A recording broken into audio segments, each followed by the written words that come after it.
reference to a Signal 84 suicide attempt slash threat. Caller reports a female subject sitting on a bench outside, sobbing, holding a kitchen knife to her throat. The location is crowded with lunchtime patrons. Proceed with caution.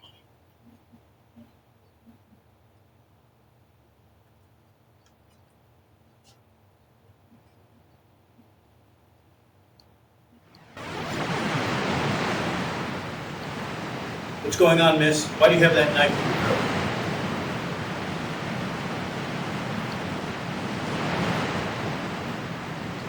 Because everything is just fucking falling apart. My life is a goddamn disaster, and I can't fucking take it anymore. Everything is just gone, everything. Look, there's too many people around here for me to let you hang out to that knife. I'm going to drop the knife right now.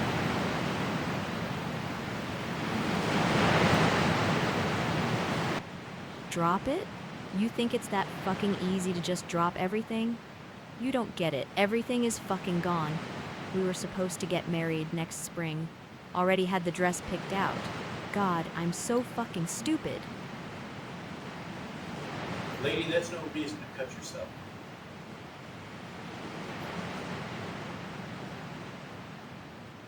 No reason? It's fucking easy to lose everything you just don't fucking know. My mom keeps asking when I'm gonna give her grandkids. How do I tell her I can't even keep a goddamn boyfriend? Everything is a fucking joke. Okay, I think we got off on the wrong foot there. Let's start over. My name's George. What's your name, miss?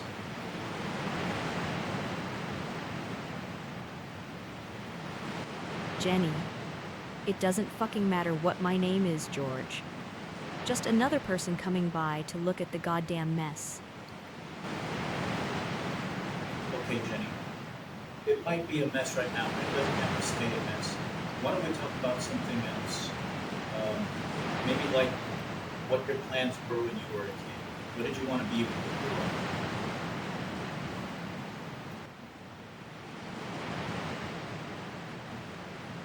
I don't fucking know, George. I used to think I'd be something important, like a paleontologist or some shit, digging up bones and studying dinosaurs. Now look at me, just a fucking failure standing in the middle of the street with a knife. Jenny, I personally think paleontology is awesome. I was always kind of a dinosaur nerd when I was growing up. I really liked the meat eaters, the carnivores. What was your favorite type of dinosaur?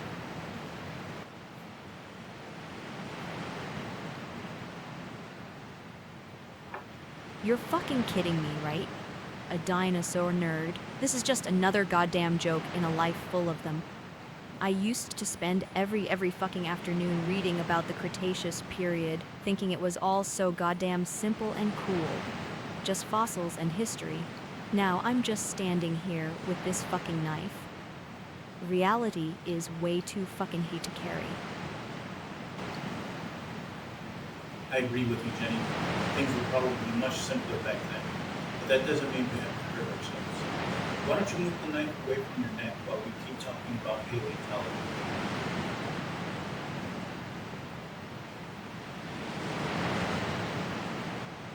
The knife is still fucking heavy, George. I don't know if I can move it. Everything just feels so goddamn stuck. It's not like I can just pretend the rest of this bullshit isn't happening just because we're talking about some dead lizards. Okay, Jenny, not a problem. So let's go back to talking about what you said was your favorite time period was the Cretaceous. I can't remember which dinosaurs lived then. Can you tell me one or two of them?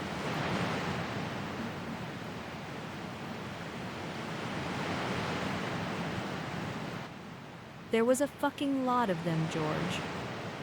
Trans Edmontosaurus were around if you actually give a shit to know. It's not like it fucking matters right now, though, because those animals are long gone, and so is everything else in my goddamn life. Jenny, not everything's gone in your life. You could still be a paleontologist. You could always go back to school. Good again. And by the way, the Edmontosaurus is that named because it was found in Edmonton? it?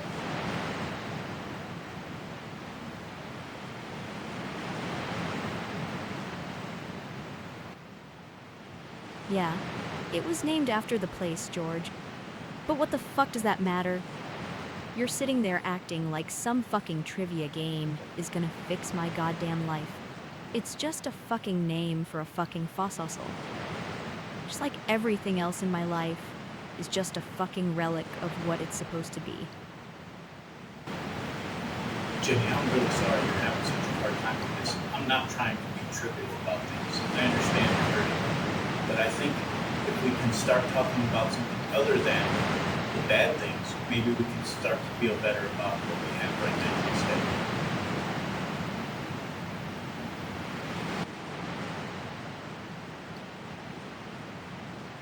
It's not that fucking easy to just switch it off, George. I fucking wish it worked like that, where you could just swap out the shitty parts for something better. I'm just so goddamn tired of everything feeling like it's falling apart, while everyone else just is moving like nothing's fucking wrong.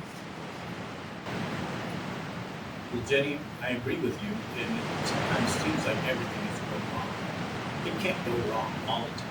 Something better has to come along at some point. And I think if you start looking forward, maybe you'll find that. Maybe you'll find the first Fort Worthosaurus.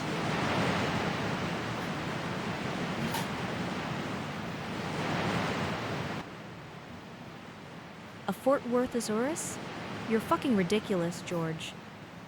There is no such thing as a Fort Worthosaurus. You're just making shit up to try and make me laugh or some bullshit. It's not like Jenny, there's some fucking magical discovery waiting around the corner to fix this goddamn disaster of a life. Well, Jenny, to be honest, you don't know unless you're the one that discovered it. That's why it's called a discovery.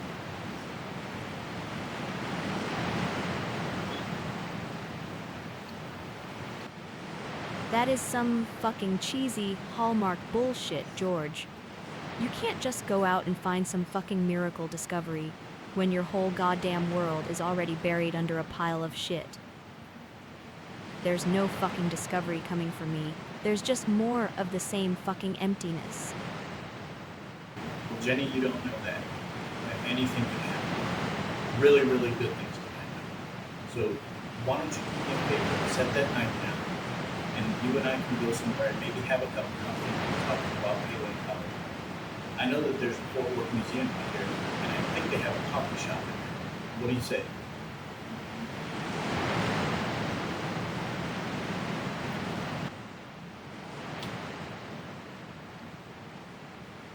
A fucking coffee shop? God, you really think a shitty latte and some museum bullshit is gonna fix this? I don't even know if I have the fucking strength to walk anywhere right now, George. But I guess I'm too fucking tired to keep standing here in the middle of the goddamn street. Fine. Just get this fucking thing away from me first.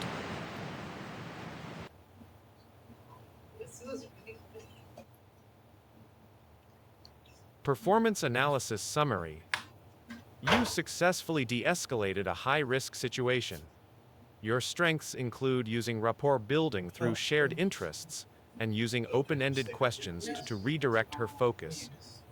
Your pivot to a calmer tone after the initial friction was excellent. However, avoid dismissive comments like, "That's no reason to cut yourself," which can invalidate her pain. Avoid drawing weapons unless necessary. Overall, your persistence and empathy successfully led to her willingness to surrender the weapon and seek help.